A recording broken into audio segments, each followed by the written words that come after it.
Աշխարհում կան բազմաթիվ տեսարժան վայրեր։ Առաջարկում եմ այսօր միասին բացահայտենք Արևելքի Պոմպեյ կամ 1000 սյունակների քաղաք Ջարաշը։ Հորդանանի Ջարաշ քաղաքը հայտնի է նաև Ջերաշ, Գերաս, Գերասա կամ Ոսկեգետի Անտիոք անուններով։ Ջարաշը գտնվում է Գաղաատ լեռների միջև գտնվող հովտում, Ամանից ընդամենը 48 կիլոմետր հյուսիս։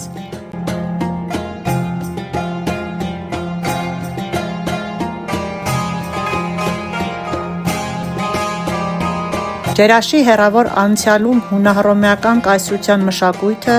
և արաբական արևելքի հնագույն ավանդույթները միախառնվել են։ Այս տարածքների ամենավաղ բնակիչները արաբ-սեմական ծագումով, իրենց գյուղերն անվանել են Գարշու, հռոմեացիները՝ Գերասա։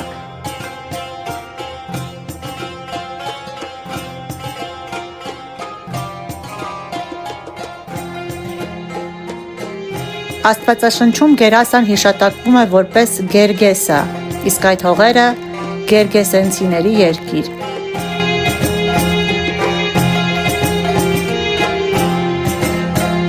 Ըստ մի ավանդազրույցի, Ալեքսանդր Մակեդոնացին է կառուցել այս քաղաքը և նվիրել իր զորավարներից մեկին։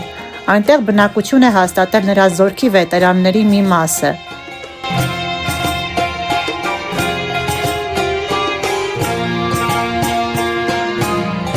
Այն բանից հետո, երբ Քրիստոսից առաջ 63 թվականին Հռոմը վերահսկողության տակ առավ Հին Սիրիայի տարածքը, Պոմպեոս կայսրը Ջերաշին տվեց Դեկապոլիսի մեծ քաղաքներից մեկի կարգավիճակ։ Քաղաք-պետության իրավունքները նրան մեծ տնտեսական օգուտներ բերեցին։ Մասնավորապես լայնածավալ առևտուր էր իրականացվում Նաբաթեական պետության հետ։ Բացի այդ, Հին Գերասան կարևոր տարանցիկ կետի դեր էր խաղում արաբական նահանգներում, որտեղ միանում էին Եգիպտոսից Դամասկոս և Պալմիրա տանող քարավանների ուղիները։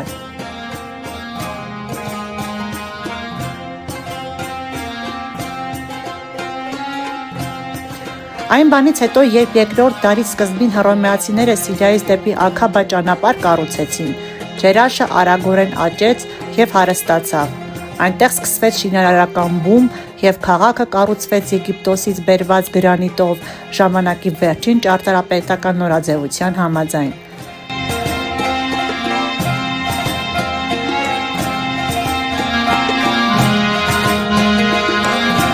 Քաղաքը կարգավիճակի ևս մեկ խթան ստացավ Ադրիանոս կայսր այցից հետո 129 թվականին։ Իրենց հյուրի պատվին քաղաքացիները քաղաքի հարավային մասում կանգնեցրեցին մոնումենտալ հաղթանակի կամար։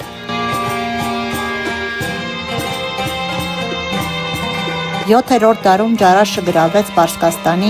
ապա մահմեդականների կողմից, իսկ 747 թվականի երկրաշարժից հետո քաղաքը վերջնականապես վերածվեց փոքրիկ գյուղակի։ Երկրաշարժից ավերված քաղաքը թաղվել էր ավազի տակ։ Այդ պատճառով բոլոր հնագույն կառույցները պահպանվել են մինչ օրս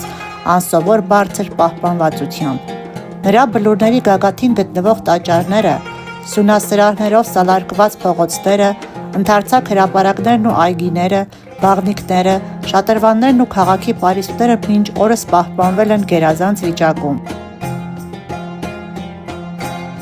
Ավելին, Ջերաշի թատրոնները կրկին ընդունում են հանդիսատեսին, իսկ նրա հիպոդրոմում, ինչպես հին ժամանակներում, անցկացվում են կառքերի մրցումներ։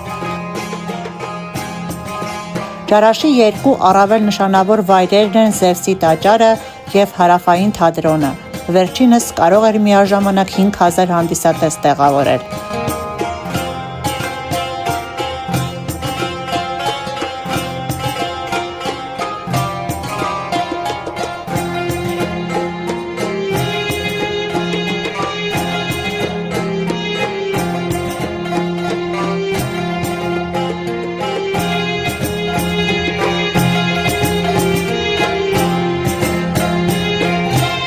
Ջարաշը տպավորիչ է իր օվալաձև հրապարակով կամ ֆորումով։ Տպավորիչ է իր բյուզանդական ժամանակաշրջանի բազմաթիվ դիտաշտարակներով, տետրակոնիայով, հարավային կամուրջով, հիպոդրոմով, Զևսի տաճարով, պալասայի բաղնիքներով, շատրվաններով, հասարակական շենքերով, տաճարներով և թատրոններով։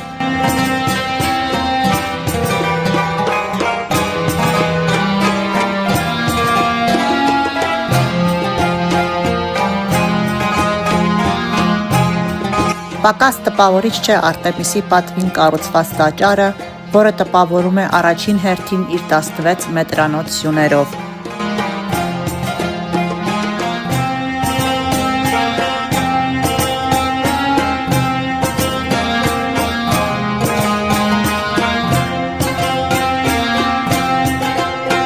Հետաքրքրություն են ներկայացնում քրիստոնեական Սուրբ Մարիանոս, Սուրբ Թեոդոր, Սուրբ Կոսմա և Դամիանոս, Սուրբ Հովհաննես Մկրտիչ, Սուրբ Գևորգ եկեղեցիները, ինչպես նաև Ատրիում մզկիթի ավերակները,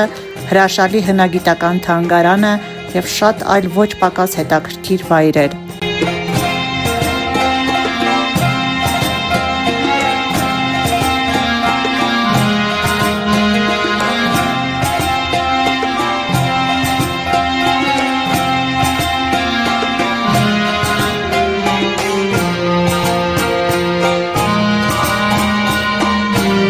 Այսօր Ջերաշտ ունի մոտ 80,000 բնակչություն, ինչը այն դարձնում է Հորդանանի 7-րդ ամենամեծ քաղաքը։ Հռոմեական դարաշրջանում այն ապրեց իր բարգավաճման ոսկե շրջանը։ Հենց այդ ժամանակ է կառուցվել մինչ օրս պահպանված ճարտարապետական կառույցների մեծ մասը։ Այսօր Ջերաշը համարվում է աշխարհի լավագույն պահպանված հռոմեական գավառական քաղաքներից մեկը։ Իսկ ես Հասմիկն եմ, ով շատ է սիրում ճամփորդել։ Բաժանորդագրվեք YouTube-յան այս ալիքին, որպեսզի միասին բացահայտենք աշխարհի հետաքրքիր և տեսարժան վայրերը։